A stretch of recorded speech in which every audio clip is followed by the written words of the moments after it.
Hey, Shug.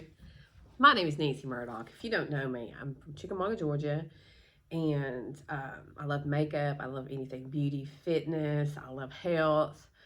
I love all those things to beautify myself. True Beauty by Nancy. That's just my thing. But I just want to share a little bit. I'm bare, down to nothing. No lashes, no nails. This is the real deal. But I want to be real for a minute and talk about me. And I'm just going to be honest, I'm a recovering addict. I was addicted to hydrocodone. That was my favorite. I started with a cough medicine and fell in love with it. And had some, phew, God has been watching over me my whole life. And through this whole addiction, and it was bad.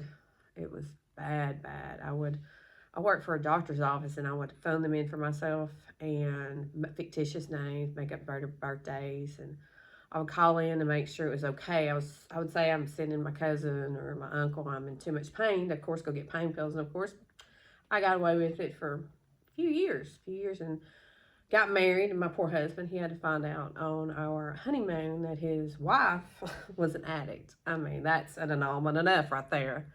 But that man stood by my side. He loved me through it. He loves me. But anyway, I come off. I'm gonna come off on by myself, cold turkey.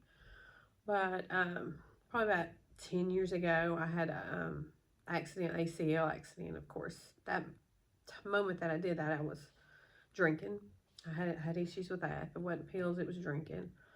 I've always seemed to struggle and never could quite break it. You know, I'd be away for a while and turn it over to God and just really follow His will for my life. But at times I would fall off the wagon, I guess they call it. And about 10 years ago, I tore my ACL and they put me on pain pills, and there we go again with the same addiction. And it was so much more aggressive than the first time I went through it.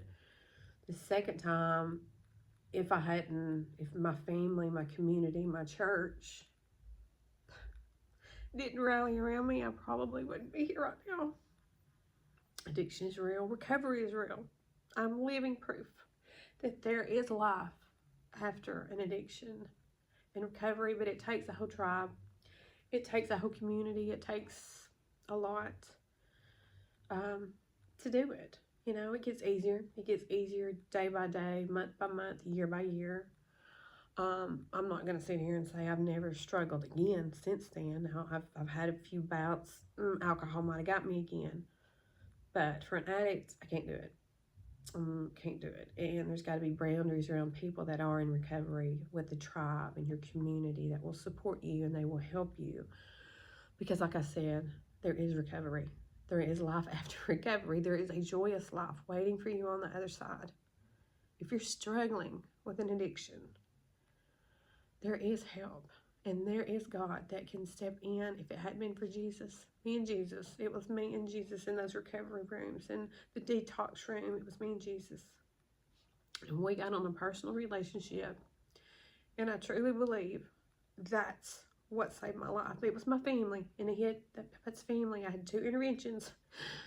That last time I was buying pain pills from the lady down the street, spending tons of money. I probably spent $20,000 in 1 year. And I'm not proud of that. But God stepped in and put a community around me, put boundaries, put a job that I love, that really, truly, I think, saved me too. Is my cafeteria ladies. People wonder, why am I a cafeteria lady? Those ladies are angels. They are angels among us, is all I can say.